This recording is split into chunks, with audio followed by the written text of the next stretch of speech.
तो exit poll में जिसका इंतजार हो रहा है वो घड़ी आ गई है। हम आपको बता दें कि दोपहर 3 बजे तक की वोटिंग का अनुमान, यानी पहले 4 चरण और 5वें चरण में 3 बजे तक कांटे की टक्कर नजर आ रही है बिहार एग्जिट पोल में। इंडिया टुडे सिस्रो का ये एग्जिट पोल है जिसके जरिए आज दोपहर 3 बजे तक जो वोटिंग हुई है उसमें महागठबंधन को 117 सीटों का अनुमान है। 117 सीट बहुमत तक नहीं पहुंच रही है। दूसरी तरफ 120 सीट का अनुमान एनडीए को है, यह भी बहुमत से 2 सीट पीछे है। यानी बहुत ही कांटे की टक्कर है और नेक टू नेक की स्थिति है। दोपहर 3 बजे तक की ये वोटिंग का अनुमान है और जैसे जैसे चूंकि आखिरी 2 घंटों में जो वोटिंग हुई है वो सिलसिला धीरे धीरे आगे बढ़ेगा, लेकिन महागठबंधन 117 सीट और एनडीए को 120 सीटों का ये अनुमान है। और ये शुरुआती अनुमान जो आप कह सकते हैं, क्योंकि अब उस तमाम जो मथा जा रहा है, जो पहले चरण, दूसरे चरण, तीसरे, चौथे चरण और 5वें चरण, इसमें पूरा हिस्सा नहीं आया है। ये आखिरी दो घंटे में जो वोटिंग हुई है, तकरीबन 20 से 25% की वोटिंग आखिरी 2 घंटों में जो हुई है वो इसमें शामिल नहीं किया गया है। लेकिन ये एक अनुमान है और इस अनुमान के आश्रय कहा जा सकता है कि बिहार में बहुत ही कांटे की टक्कर है और इस कांटे की टक्कर में एग्जिट पोल के ये नतीजे जो बतला रहे हैं अनुमान के लिहाज से ही इसके संकेत बहुत साफ हैं कि हर किसी को इंतजार 8 तारीख का बरकरार रहेगा। यानी अमित शाह की खामोशी जो है 8 तारीख तक बोले जब तक खामोश रहेंगे वो अपनी जगह सही भी है। और इन सब के बीच लालू यादव जिस बात का जिक्र कर रहे हैं, ये एग्जिट पोल के अनुमान उस दिशा से थोड़े से हटकर है। संजय, सेफोलॉजिस्ट क्या कहता है? बहुत कांटे का टक्कर है। अगर क्योंकि अभी हमें वोट परसेंटेजेस का अनुमान नहीं है कि वोट परसेंटेज का अनुमान क्या है दोनों गठबंधन को, लेकिन साफ तौर पे ये देखा जा सकता है कि कांटे का टक्कर है। और इस कांटे के टक्कर में हम कहते हैं एरर ऑफ मार्जिन भी होता है। हो सकता है जिसको हम 117 दिखा रहे हैं वो 121 पहुंच जाए। और कितने परसेंट का रहता है तब? 5%? 3% का error of margin of error जरूर रहता है। और ये 3% में दोनों पलड़ा बदल सकता है। 117 वाला 120 पहुंच सकता है, 120 वाला 115 भी उतर सकता है। आलोक जी, एक सस्पेंस की तरह है सब कुछ। बिल्कुल प्रसन्न जी, शुरू से हम लोग जो बात कह रहे थे, आप याद करें पुराने भी देखें कि लगभग पूरी ताकत दोनों दलों ने लगाई है, दोनों गठबंधनों ने। और इसलिए जो आपका सर्वे है लगभग उसके किनारे दिखाई दे रहा है। अभी वैसे देखा जाए तो नतीजा तो हम लोग 8 नवंबर को डिस्कस कर सकेंगे जी, लेकिन निश्चित रूप से ये जो, बल्कि कुछ मामलों में आप भी जैसे कुछ लोग मानते थे कि नहीं एक तरफा लहर हो सकती है, लेकिन मुझे लगता है कि शायद बहुत ही अंतिम क्षणों तक फैसला जरूर होगा और वो निर्णायक फैसला होगा। बहुमत एक किसी को मिल सकता है लेकिन ऐसा बहुमत नहीं मिलेगा जो 170 180 जो कहा जाता है। मैं ये समझ रही हूँ कि इतनी कड़वाहट का ये जो सारा बीता है पिछले 5 हफ्ते, इस कड़वाहट में थोड़ी सी मिठास घोल दें, क्योंकि दोनों पक्ष हैं वो बधाई के पात्र हैं। देखिए, अगर वो ला के खड़े हो गए हैं एक दूसरे की बराबरी में, तो किसको आप बधाई नहीं देंगे? तो हमें लगता है कि लोकतंत्र को बधाई दीजिए और दोनों पक्षों को अभी दे दीजिए कि आपने बहुत मेहनत की। कम से कम उतना तो एक पक्ष, यानी कि कांटे की टक्कर और ये जो जिस किस्म से मुठभेड़ का जो आलम है उसमें ये थोड़ी सी बात भी कह देनी जरूरी है। 24 लोगों ने और सम्मान वापस किया है। उस सम्मान माहौल समझ रहे देश में क्या है। तो दूसरी तरफ कहा गया कि आप लोग वामपंथी हैं, लेकिन मिठास जरूरी है, इसका मतलब क्योंकि है दोनों ने कोशिश की है, दोनों पक्षों ने कोशिश की है। आप उसे नजरअंदाज कैसे नहीं? ये आप सही कह रहे हैं, लेकिन इसके विश्लेषण में जब आएंगे रामकृपाल जी, क्या ये माना जाए कि जिस बात का जिक्र, जो अर्थमेटिक का था जिक्र, जो 2010 के चुनाव थे उसका अर्थमेटिक्स जब निकाला जा रहा था तो अर्थमेटिक्स नीतीश कुमार के अनुकूल था। यादव, मुस्लिम, कुर्मी, दलित, इसमें वोटिंग पैटर्न जो नजर आ रहा था 2007 से, अर्थमेटिक यहां पर फेल है, कुछ और चीजें निकल कर आ रही हैं। देखिए प्रसून जी, मैं ये तो आपका अपना मतलब एक एग्जिट पोल में हम बैठे हुए हैं, अभी 1 घंटे में बहुत सारे एग्जिट पोल आएंगे। एक मैं 2 वाक्य कह रहा हूं जो कभी गलत हो ही नहीं सकता है। हाँ। मौसम की भविष्यवाणी, कुछ स्थानों पर हल्की से लेकर तेज बारिश होगी, हवाएं चलेंगी, बाकी जगहों पर आसमान साफ रहेगा। ये ऐसी भविष्यवाणी है कि कोई भी रिजल्ट आ जाए ये हमेशा सही निकलती है। अभी आपका जो आया है और भी देख लेंगे। मैंने सुबह भी कहा था कि देखिए 8 नवंबर के पहले कोई भी कयास लगाना, कोई समीकरण बताना कि जातिवाद चला है कि नहीं चला है, विकास फलाना चला है, कौन सा नारा गया है नहीं गया है, क्या होगा, ये सब अभी जो आप 117 और 122 जैसे आप दिखा रहे हैं, 120 और 120, इसमें किसी को कुछ नहीं कहा जा सकता कि कौन हार रहा है कौन जीत रहा है। ईमानदारी की बात है कि जैसा संजय जी ने कहा कि 3% मान के चलें, ये तो एक चैनल की बात है, लेकिन बाकी चैनल का भी, मेरे भी पास कुछ खबरें कहीं से आ रही हैं, तो अगर सबका मील ले लेंगे अगर शाम को 10 बजे के बाद और सबका मील लेकर के अगर एक दिखाएं तो शायद वो तस्वीर के करीब ही होगा।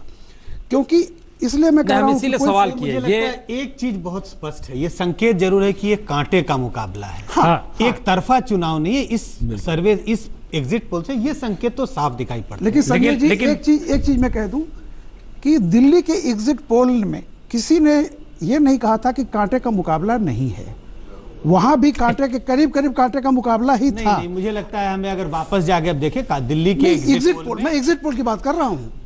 एग्जिट पोल में चाहे इस चैनल का हो या बाकी चैनल का, कोई भी, मैं इतना जानता हूं इकाई में किसी ने भी बीजेपी को नहीं दिया था और किसी ने कांग्रेस को 0 नहीं दिया था।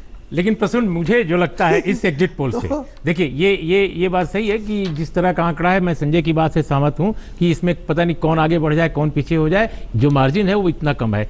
लेकिन मुझे ऐसा नहीं लगता कि बिहार का जो 8 तारीख को परिणाम आएगा वो बिल्कुल सूरत हाल उसका ऐसा होगा। मुझे ऐसा लगता है कि बिहार की जनता किसी न किसी को सरकार चलाने के लिए बेहतर बहुमत देगी, एक कंफर्टेबल मेजॉरिटी की तरफ ये जाएगा।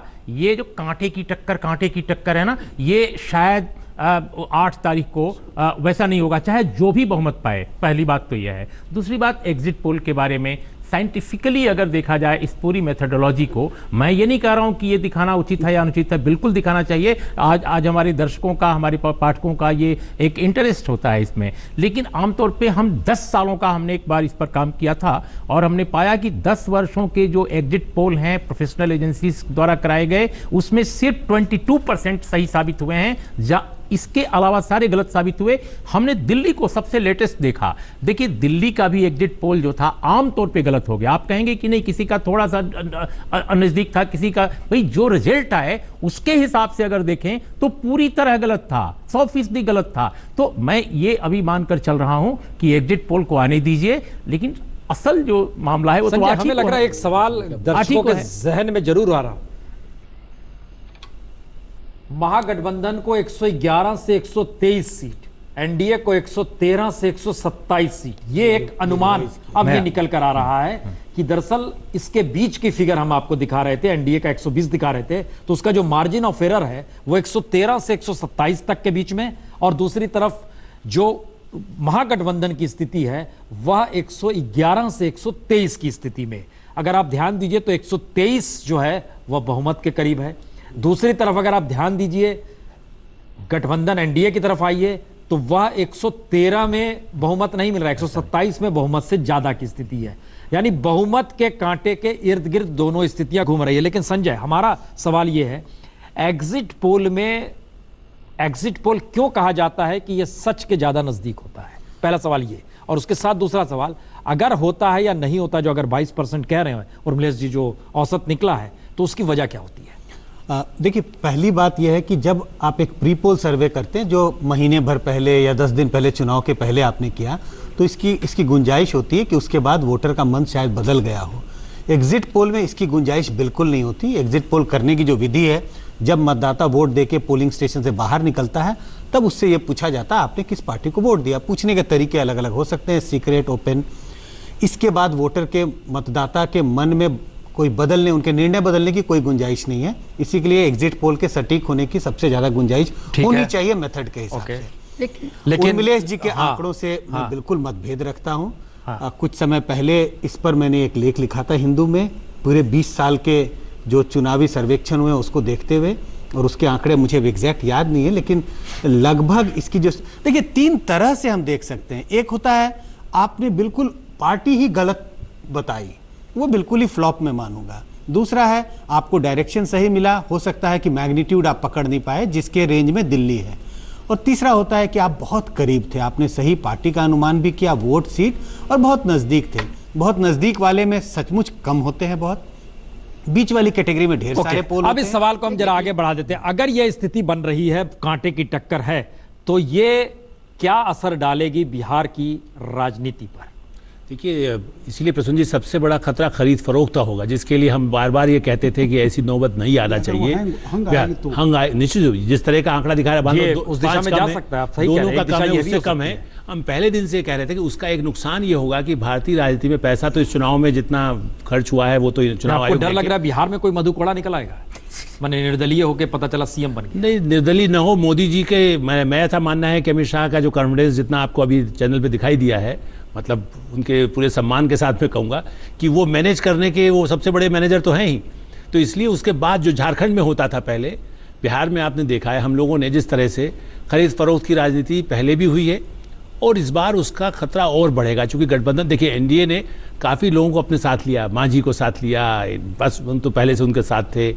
नहीं, लेकिन हम ये मान लें अभी कि बहुमत मिल रहा है लेकिन बहुत मार्जिन पे है। मार्जिन पर ओके, होगा और 122 इसीलिए- सीट चाहिए, उसमें एक मार्जिन पे लाकर नहीं तो उसमें लोग बिखर सकते हैं ना, मांझी जैसे लोग वो फिर खरीद फरोख्त की तरह कहीं और भी जा सकते हैं। मतलब मैं कोई भविष्यवाणी नहीं कर रहा हूं, लेकिन एनडीए में भी कुछ लोग ऐसे हैं जो यदि उधर जाने की कोशिश कर सकते हैं कि हमें क्या मिलता है, हमें और कोई पद मिल जाए तो भी मैं जा सकता हूं। तो इसलिए ये जो माहौल आप थोड़ा होगा सा ये मिठास लोकतंत्र की दृष्टि से छोड़िए, खराब होगा। बहुत कड़वाहट के साथ बताइए कि देखिए। लालू यादव और नीतीश कुमार अगर बहुमत में मार्जिन पर आकर खड़े हैं, 222 सीट है, अब क्या होगा आगे?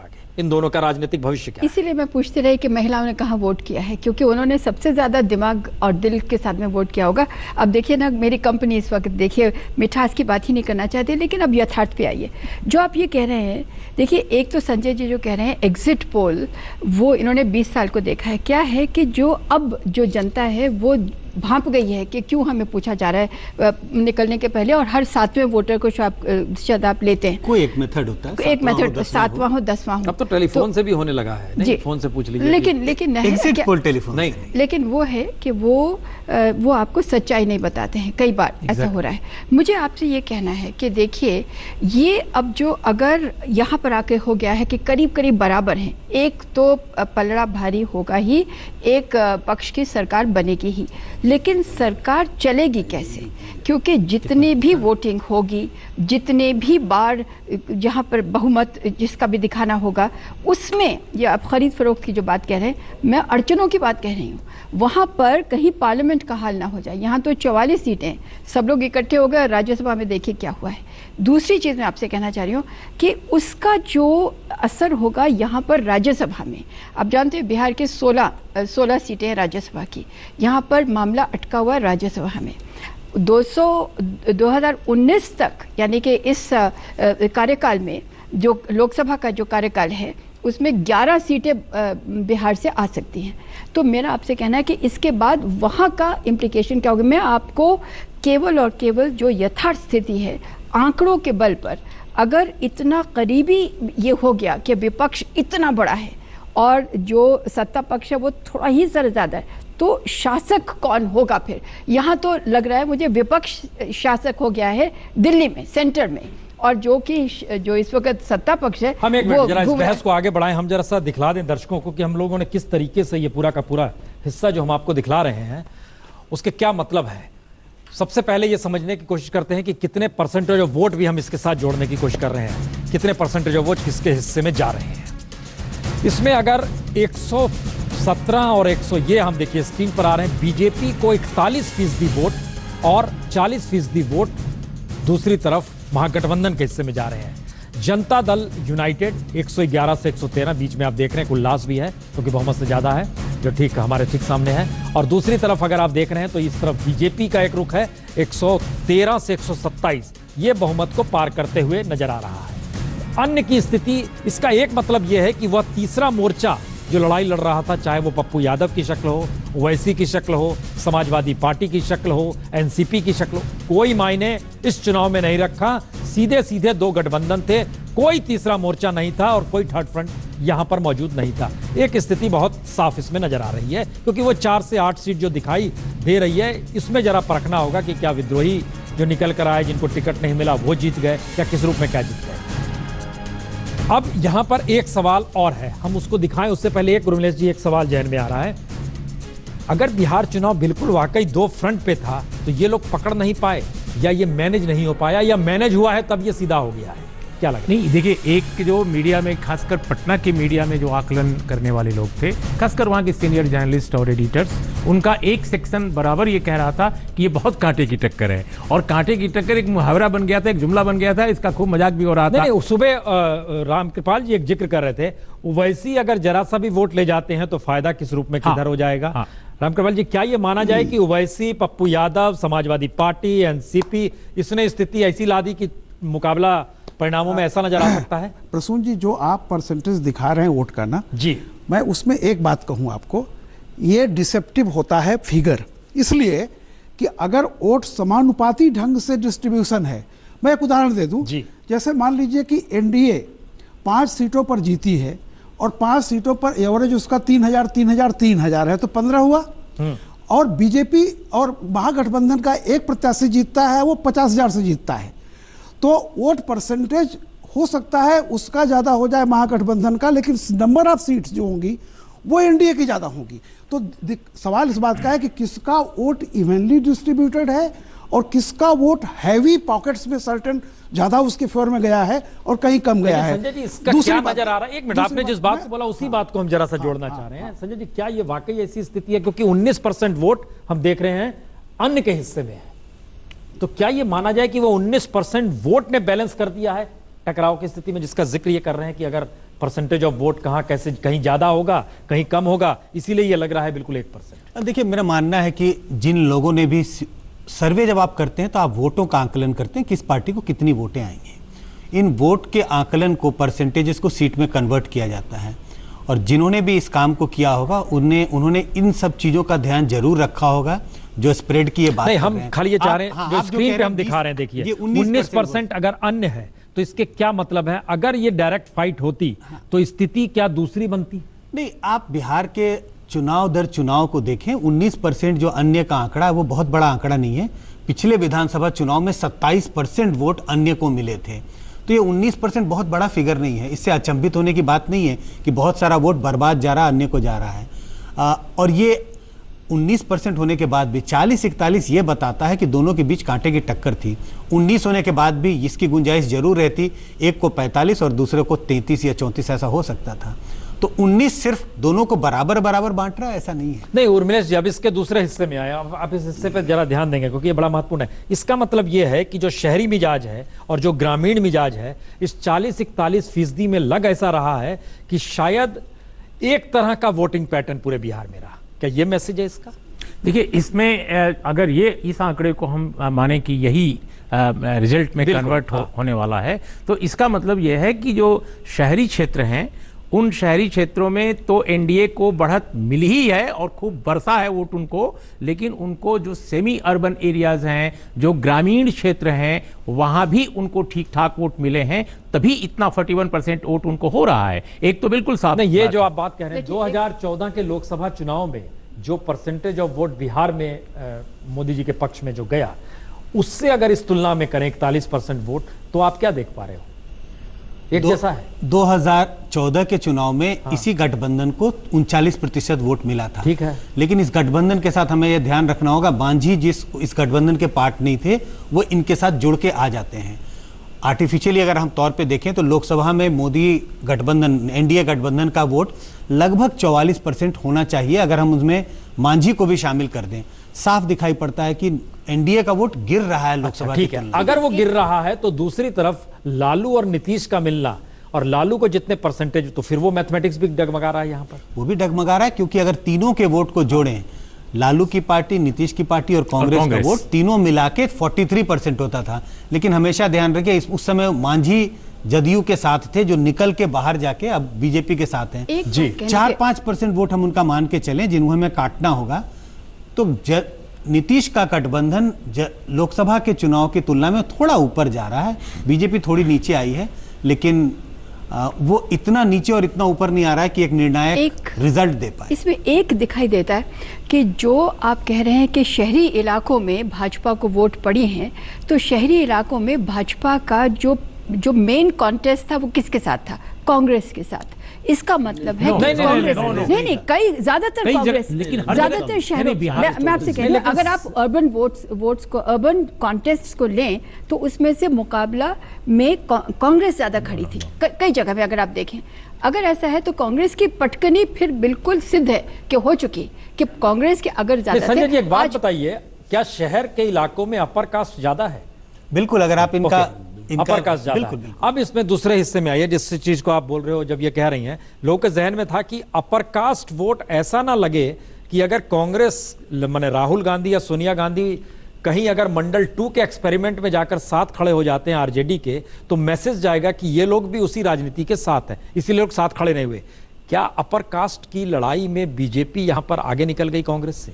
नहीं, इसमें तो कोई दो राय नहीं है। निकलिए क्योंकि- आगे। क्योंकि शुरू से ही बीजेपी बिहार में है क्या? बीजेपी बिहार में कांग्रेस से जो अपर कास्ट वोट गया है, बाहर गया है, उसी को रिप्लेस करके बीजेपी बड़ी पार्टी बनी है। वरना बीजेपी हमेशा 37, 34, 35 की पार्टी हुआ करती थी। एक समय वो मान लीजिए 46, 47 तक पहुंची। तो बेसिकली बिहार में बीजेपी जो आज की है वो कांग्रेस है, वो कांग्रेस ही है और वो अपर कास्ट उसका मुख्य आधार है। हाल के दिनों में उन्होंने जो अपने एलआई जुटाए अपने लिए, इसीलिए उन्होंने पासवान को जुटाया, जबकि पासवान भरोसेमंद उनके हिसाब से नहीं थे और नरेंद्र मोदी के बहुत पसंदीदा भी नहीं थे।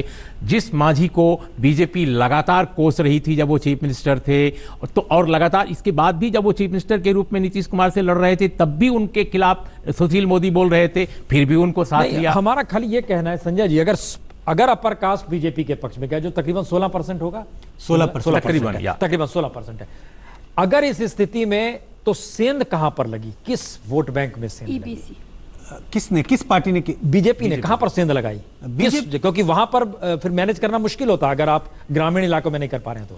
हाँ, मुझे लगता है बीजेपी ने 2 इलाकों में दो ग्रुप्स में सेंध लगाई है। एक तो दलितों के वोट बैंक में, और जो ईबीसी जिसकी हम बात करते हैं, एमबीसी मोस्ट बैकवर्ड कास्ट, इन दो अगर ऐसी लगाई हो, क्या लोग जी, या क्या आने वाली राजनीति के लिए क्या खतरे संकेत हैं? नए संकेत क्या है? नया संकेत तो यही है कि भाजपा, देखिए मोहन बाबू, मैं आपको इस बात को जोड़ना चाह रहा था कि अपर कास्ट का जो कांग्रेस का विकल्प बनने की कोशिश है, इसीलिए मोहन भागवत का स्टेटमेंट देखें, अभी कीर्ति आजाद को आपने दिखाया, तो भागवत आजाद की विरासत देखें। जो अपर कास्ट का वोट है वो कैसे साथ में रहे, और दलित वोट भी। कांग्रेस का वोट वही था जो हम इसके पहले भी डिस्कशन में कर रहे थे। कांग्रेस का वोट क्या था? दलित, अपर कास्ट, ऊंची जाति वाला, ब्राह्मण, राजपूत, भूमिहार, जो उस तरह का वोट था, और साथ में थोड़ा पिछड़ा वर्ग भी आता था। पिछड़ों को साथ में न लेने के कारण कांग्रेस की दशा बिगड़ती चली गई धीरे धीरे राजीव गांधी के कार्यकाल के बाद से, और वही नतीजा सामने दिखाई दे रहा है कि बीजेपी कांग्रेस, मतलब आप देखिए, कहने को तो कहती है हम कांग्रेस मुक्त भारत, कोशिश यही है कि भाजपा कांग्रेस बन जाए, और उसमें वो सफल हो रही है। राहुल गांधी, और इसीलिए मैं नलिन जी की बात से सहमत नहीं हूं कि वो बहुत कांग्रेस को खत्म, कांग्रेस तो पहले ही खत्म है। वो तो 4 सीट, 2 सीट भी ले आए, 5 सीट ले आए, तो उससे ज्यादा नहीं उसका ऐसा अस्तित्व है। नहीं हो, 15 सीट की उम्मीद लगाए उनकी बैठे उम्मीद थे। लगाए, देखिए उम्मीद लोग भी करना तो अलग कह बात रहे है। उम्मीद तो कहते हैं कि आशा पर आकाश थमाए, नहीं। आकाश के लिए भी कोई नहीं, खंभा लेकिन नहीं है। अगर कई लेकिन विश्लेषकों अगर ने कहा गठबंधन था कि आगे विश्लेषक बढ़ता की है, बात मैं नहीं मानता। असलियत यह है कि कांग्रेस का वहां कोई नाम लेवा नहीं था, खाली यहाँ जी। का नेतृत्व है, वहां प्रादेशिक नेतृत्व नहीं है, जिलों में कोई संगठन नहीं जरा है, एक तो खाली आप जादू के नाम पर पे वो लोकल उम्मीदवार के नाम पर 2-4 सीट जीत सकते नहीं, लेकिन कुसुम जी, आलोक जी, एक सेकंड, मैं ये कह रहा था इसी बात में, सॉरी मैं इस कंटिन्यूएशन में ये कह रहा था कि देखिए, अगर महागठबंधन चुनाव में आगे आता है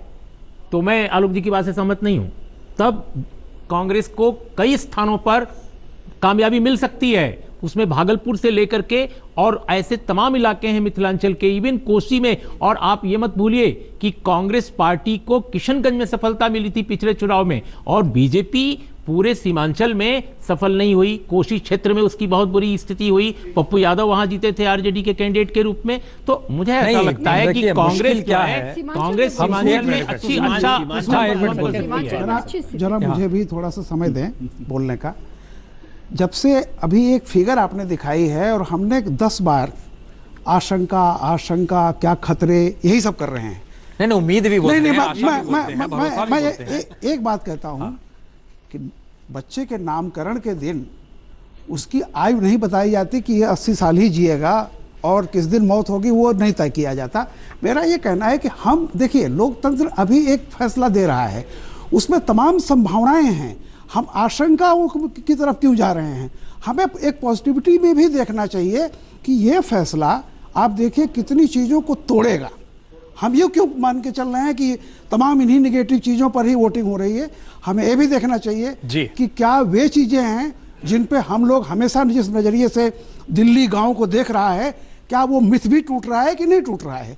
क्या जातीयता टूट रही है, क्षेत्रीयता टूट रही है, धर्मांता टूट रही है? क्योंकि जिस तरह 2014 में टूटी, जिक्र हो रहा है, यही बोल रही आप थी। इस पर भी हम आइए। मिठास पे ही आ रहे हैं, लेकिन मैं क्या आपसे- बीजेपी ने बहुत देर कर दी? जिसका जिक्र कभी गोविंदाचार्य किया करते थे, सोशल इंजीनियरिंग का, वो पहली बार नजर आ रहा है। पासवान, मांझी, कुशवाहा को साथ लाने से एक नई तरह की परिस्थिति उसके अपने वोट बैंक में बन रही है।